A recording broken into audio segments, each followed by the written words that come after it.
వీళ్ళకు రాసినటువంటి పత్రిక 9వ అధ్యాయము 5వ వచనము. పితరులు వీరివారు శరీరమును బట్టి క్రీస్తు వీరిలో పుట్టెను. ఈయన సర్వాధికారి అయిన దేవుడయుండి నిరంతరము స్తోత్రార్హుడై ఉన్నాడు. ఆమేన్ అనేది మనం చూస్తాం. కాబట్టి ఆ సర్వాధికారి అయినటువంటి ఆ దేవుడు ఎలాంటి వాడు అంటే నిరంతరము స్తోత్రార్హుడైనటువంటి దేవుడు. అట్టి నిరంతరము స్తోత్రార్హుడైనటువంటి ఆ దేవునిని నీవు స్తుతించగలుగుతా ఉన్నావా లేదా? అందుకే మనం చూస్తాం ప్రకటన గ్రంథములో గనక మనం చూస్తే ఇక్కడ వ్రాయబడినటువంటి మాట ఏంటిది అంటే ప్రకటన గ్రంథము 4వ అధ్యాయంలో మనం చూస్తాం 4వ వచనంలో సింహాసనము చుట్టూ 24 సింహాసనములుండెను. ఆ సింహాసనములందు 24 పెద్దలు తెల్లని వస్త్రములు ధరించుకొని తమ తలలపై సువర్ణ కిరీటములు పెట్టుకున్న వారయుండిరి. ఆ సింహాసనములో నుండి మెరుపులను ధ్వనులను ఉరుములను బయలుదేరుచున్నవి. మరియు ఆ సింహాసనం ఎదుట 7 దీపములు ప్రజ్వలిస్తున్నవి.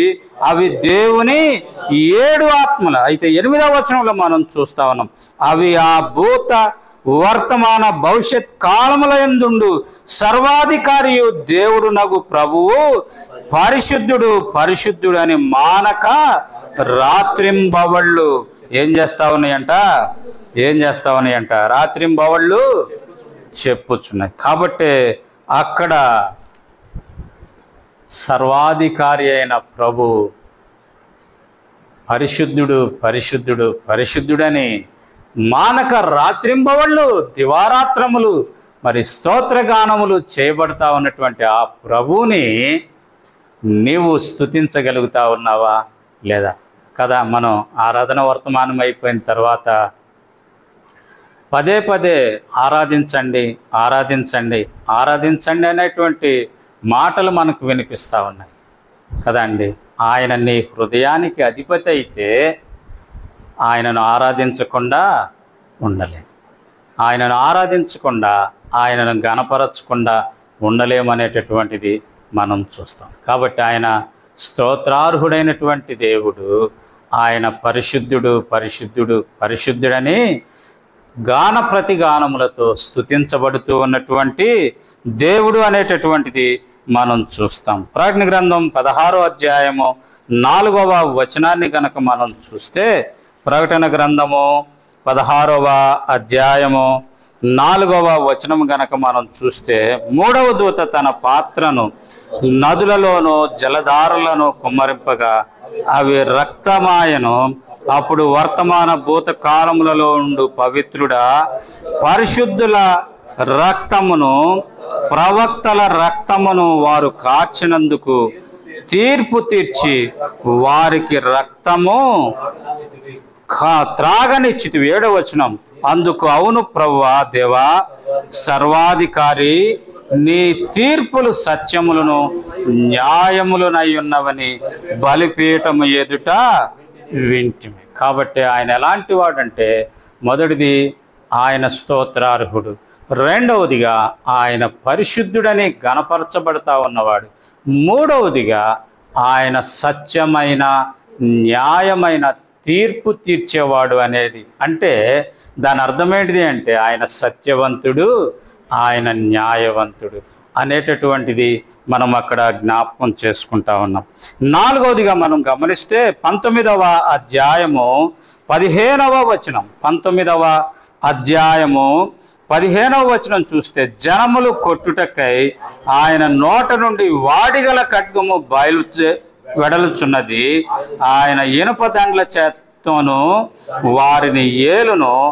ఆయన సర్వాధికారియగు దేవుని తీక్షణమైన ఉగ్రతను మహా మద్యపు తొట్టి తుక్కును.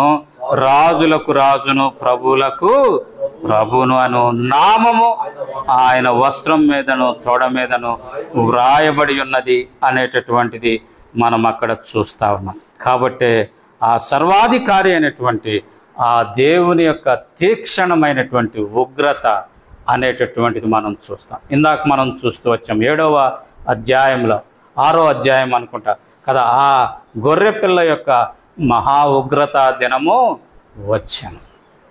కాబట్టి దానికి తాళగలిగిన వాడు ఎవడే కానీ ఈ భూలోకంలో లేడు. వాడెంతటి వాడైనా సరే. కనుకనే అంతటి గొప్ప దేవుడు అనేది 19వ అధ్యాయము 6వ వచనాన్ని కనుక మనం చూస్తే అక్కడ వ్రాయబడతా ఉన్నటువంటి మాట ఏంటిది అంటే, అప్పుడు గొప్ప జన సమూహపు శబ్దము, విస్తారమైన జలముల శబ్దము, బలమైన ఉరుముల శబ్దమును పోలిన యొక్క స్వరము, సర్వాధికారియు ప్రభువునగు మన దేవుడు ఏలుచున్నాడు, ఆయనను స్తుతించుడి. గొర్రె పిల్ల వివాహ మహోత్సవ సమయం వచ్చి ఉన్నది, ఆయన భార్య తను తాను సిద్ధపరచుకొని ఉన్నది గనక మనము సంతోషపడి ఉత్సహించి ఆయనను మహిమపరచదమని చెప్పగా, కాబట్టి ఆయన 5వదిగా ఆ సర్వాధికారి అయినటువంటి ఆ దేవుడు ఎవరైతే ఆయన హృదయములో ఆ సర్వాధికారికి స్థానమిస్తూ వచ్చారో, అచ్చివారిని వధువు సంఘముగా వివాహమాడేదాని కొరకై కొనిపోబడటానికి ఆయన పెండ్లి కుమారుడిగా ఈ లోకానికి రానయ్యున్నాడు. ప్రశ్న ఏంటి అంటే, ఆ పెండ్లి కుమారునితో జతపరచబడేదాని కొరకై సిద్ధపడిన వధువు సంఘములో నీవు భాగమై ఉన్నావా లేదా అనేదే ప్రశ్న. కనుక